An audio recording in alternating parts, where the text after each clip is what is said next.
heading to come to St. Xavier's College this afternoon. I boarded the train at Mahim. So all of you are familiar with Mahim. It's in the Western Line. I boarded the train. And what do I see at the station? A bunch of eager beaver tourists all just dying to get into Dharavi, which is flanked on the other side of Mahim. And it got me thinking, what's so unique about Dharavi? I've worked there for 15 years. But clearly, tourists were very attracted to this place called Dharavi. Is it because Bollywood has set out this great boiler sort of impact about Dharavi? Was it because it's a hotbed for criminals? Is it because it's a village within this large metropolis called Mumbai? Was it because a lot of Dalit and political history has been carved out of Dharavi? What was it that was causing people to sort of enter into Dharavi and look at it so intensely? I work with an organization that has worked in Dharavi for over 15 years on the issue of violence, on maternal health, newborn health. And we decided it was time to take a leap of faith. We decided what we needed to do was do a bit of a face-off between art and public health.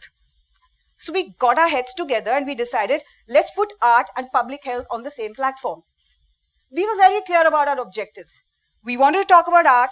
We wanted to talk about recycling, which is a huge industry in Dharavi, for those of you who don't know. Dharavi is home to 0.3 million people. It covers 557 acres of land, which is prime real estate. We also wanted to work with communities, and we wanted to work with local artists, and also with renowned artists who would support these local artisans. So we got working. Each of these innovations that we did was actually an art box. So this is the Dharavi Biennale for you. So the first art box, if you look at this image, it's the image of a pregnant woman. So motherhood, pregnancy, keeping the pregnancy, not losing your child is a huge, huge effort for a woman within Dharavi. And if you notice, each of the pieces have been put together by disposed vials that have been handpicked out of the garbage bins in Dharavi. So what we were trying to do was send across two messages. One, that there is a lot of unsafe recycled produce that is being made in Dharavi. Two, that pregnancy puts too much pressure on women in Dharavi. If you look at the next art box, we took lots of discarded pots from Dharavi. We painted them in these really bright, gaudy colors. And what we did was we made them stick one onto the other. The message was simple. We were here to tell people about sexually transmitted diseases. So each of these art boxes or each of these pots actually represents a man or woman coming into contact with each other. And this is how sexually transmitted diseases are actually transmitted. The next art box is basically extruded plastic, which you find a lot in Dharavi. This actually is the immunity wall. So what we did was we took extruded plastic, mounted it on this huge, sort of a huge board. And then we spoke about how important it is to eat healthy, think healthy, and live healthy. So it was the metaphorical good prevailing over evil metaphor that we are trying to play out using extruded plastic from Dharavi. We wanted to salute the local artisans in Dharavi. So if you look at this person, he is the local Chinese dentist. Faith healing, alternate healing is a huge part of Dharavi's culture, and we wanted to salute all these people. Though we work predominantly with allopathic practices, we wanted to salute this Chinese dentist.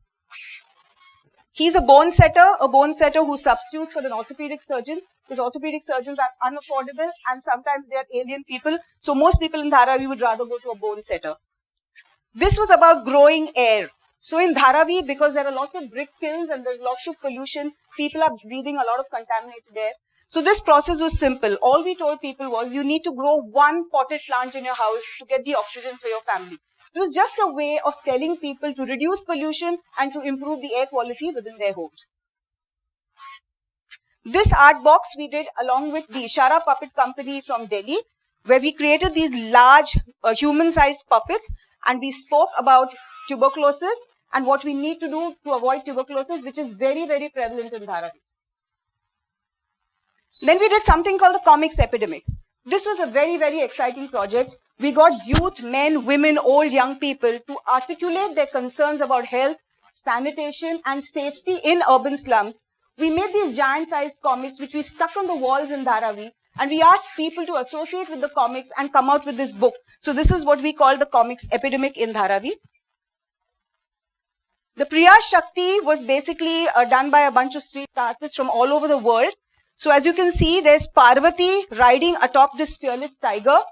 And what this portrait is trying to do is it's telling women from Dharavi to seize the power that resides within Parvati and seize the spaces that are made unavailable to them on account of the fact that they are always threatened with safety issues. So Parvati symbolizes the immortal, the tiger is the power, and the woman is the mortal who's going to seize this power, using this as some sort of an inspirational statement. But why I'm here today is not to talk only about these art boxes. I'm here to talk to you about the fact that gender-based violence and sexual violence is a huge part of the problem in Dharavi and in all urban slums of Mumbai. So post the Nirbhaya rape, what happened was there was a lot of knee-jerk reaction. All the women that I encountered were told that they needed to stay indoors because there's a rapist on the prowl. We got together a bunch of enthusiastic women from Dharavi. We put them in a room with a police officer and a counselor who you can't see in the picture. And we started talking to them about their feelings about sexual violence and rape. And as was expected, stereotypical reactions that we encounter all the time came out. So first thing that most women said is, married women never get raped. You only get raped in the dark. You get raped if you don't cover your body. So we told these women to re-examine those stereotypes. And how did we work those stereotypes? We bought these beautiful saris from Dharavi, which were from the recycled market. We asked those women to unstitch the stereotype and stitch back the new perceptions that we had given them. And what we did was we made these women who were never done any tailoring to come and stitch these beautiful saris. And this is what emerged. So if you look at this sari, it says, Balatkari ko lock karo, aurat ko nahi. So our knee-jerk reaction is always about putting the women behind bars. You got to lock the rapist. The next one said, if you touch me, you're going to get a 1500 volt shock. It was all the internal venting and manifestations that women were playing out on these saris. We went out one step further and we did a fashion show. We allowed women to walk in Dharavi and said, do what you wish. And that's how we seized the streets of Dharavi. The second art box, which I particularly like, is this one. It's called Mapping the Hurt. This art box has been done in collaboration with a technology innovation that SNEHA has done, which captures violence on smartphones. So what we did was, again, we got a bunch of women from Dharavi together and we started talking to them about where they felt hurt, how they felt hurt. So every time they stepped out, they went to an ATM, they went to the bathroom, they went to the toilet, they went to the market, they felt they were being watched. Somebody was eve-teasing them, somebody was, touching them, somebody was saying really mean things to them. And we said, go ahead and draw up the map of Dharavi. So we got sets of jeans from Dharavi which were old. We used the zippers as railway tracks. We used the pockets to sort of show houses. And we drew up this hurt map of Dharavi.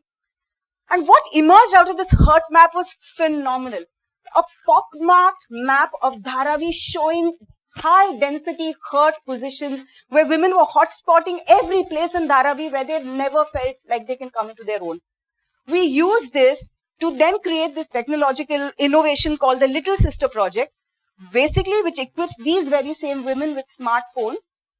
So as soon as they see an issue that is of eve-teasing or any sort of sexual violence, they report through the smartphones and it alerts the police to act. So I know there are a lot of apps which do this, but the difference with this app is it's not the victim who's reporting the violence, it's the community which is owning up to the violence and saying, हम ये होने नहीं देंगे. अगर औरत को कोई छेड़ रहा है तो हम सब मिलके उसके बारे में बात करेंगे. And I think that's a big step forward in the way we sort of started looking at violence. So you can see these women have used recycled bottle caps. She's bending over to actually map the hurt. It was a cathartic event where all women actually wept and spoke about how hurt they felt in the community. This is the Little Sister, the technology solution that we've put into place. The next one is called Indefensible Spaces. So I don't know how many of you have been to Dharavi, like the tourists who go there all the time, but only 10% of the urban houses actually have toilets. And this is not because they don't want to have toilets in their homes, it's because space is such a premium that they'd rather use it to create a kitchen rather than a toilet, which means that everybody has to walk about half a kilometer to go to a public toilet. You have women who have monthly issues, you have men who need to defecate.